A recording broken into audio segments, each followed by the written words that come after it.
Clear Efficiency, helping you get clear on the efficiency of your home. Okay, Eva and Joel, I am up in the attic space right now, taking a quick look around, seeing what it is that you have and seeing how it is that we might best be able to help you out here. So first and foremost, what we're looking at is the type of insulation that you guys have here on your attic floor. This particular version of insulation is called cellulose. For all intents and purposes, it's like a ground up newspaper.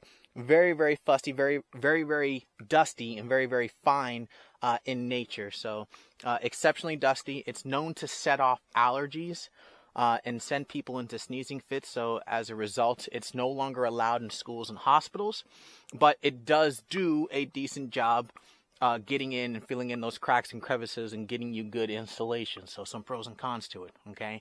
But that brings me to my second point, which is your level. So I have a little ruler here. You guys are sitting just underneath this R19 level. I imagine that is the level in which they blew in here when they built the home. But cellulose is notorious for compression. So no matter how much you put in, over time it will compress about 20% in its lifetime, okay? So right now you guys are coming in right around a 4-inch, maybe 5-inch mark, but a pretty even blanket throughout. Just to put that in perspective, that brings you guys in right around an R11. Just to put that in perspective, bare minimum code is now R38, so 13.25 inches. This is where all new homes are being built, okay? And then the very most insulation that you'd put in the home for the maximum effective insulation is 20 inches at R60. Anything above this is what we call diminishing returns, which means we can double up, we can give you 40 inches. It won't provide you any more value than it will right here at this 20. But at the very least, we certainly want to get you to code. So pretty simple on that. Now, insulation is done in increments. So the smallest increment is R19, the next is R30, R38, so on and so forth. Where you're at right now with a R11, if I came in here and blew 19 over the top of the 11, 19 plus 11 does not equal R38.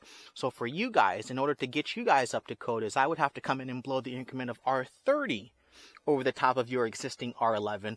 30 plus 11 is going to be 41, and that'll land you just a hair above code. So pretty simple on that. So if we're in this home, if we were keeping the existing insulation, and there's no law saying that you have to remove it. Yes, it's dusty. Yes, you have a little bit of fecal matter. There was a rodent at some point here, but there's no law saying that you have to remove it. If you want to, you can, but you could simply blow in over the top and achieve code standards, right? Or you could even do a seal and blow and then just utilize the dusty type of insulation by keeping it up here, but you're sealing up all the gaps. I'm going to bring you to my next point. And Joel, we talked a little bit about this here while we were outside.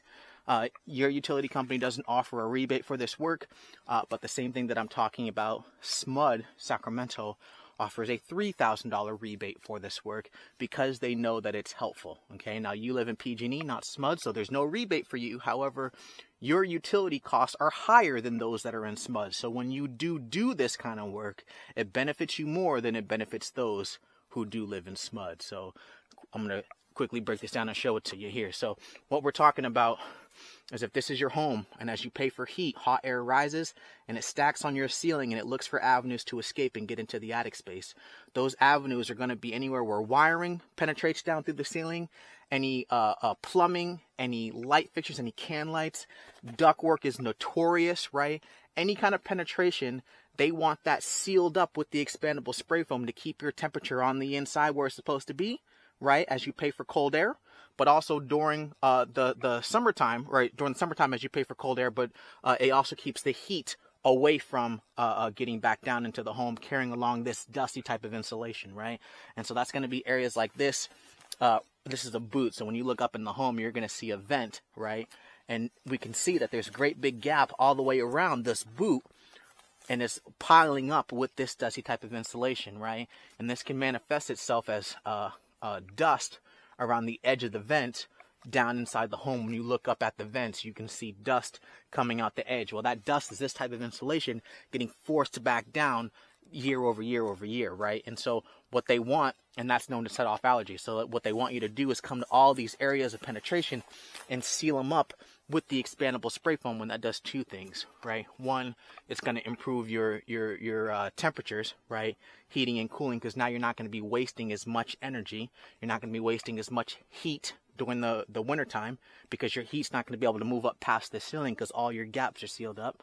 And during the summertime, you're not going to be wasting as much cold air because the heat that's generated in this space, that's happening in this space, can't get forced back down because, again, it's all sealed up. So improved energy bills and comfort for sure, but at the same time, you're also going to get improved air quality in addition to that. So and so certainly lower those bills. Okay, so pretty simple on that, guys.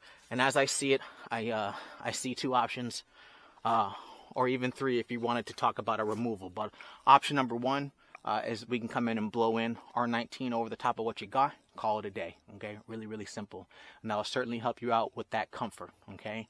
Option number two is we do a seal and blow, okay, and go to all these areas of penetration, seal them up first, right, and then blow in that R30, and that will certainly adjust the comfort, but now it's going to start working on the bills as well. Okay, this right here in front of us is our vaulted section of home, so very easily accessible, very, very easy to insulate right in over the top of that. So that's not even concern.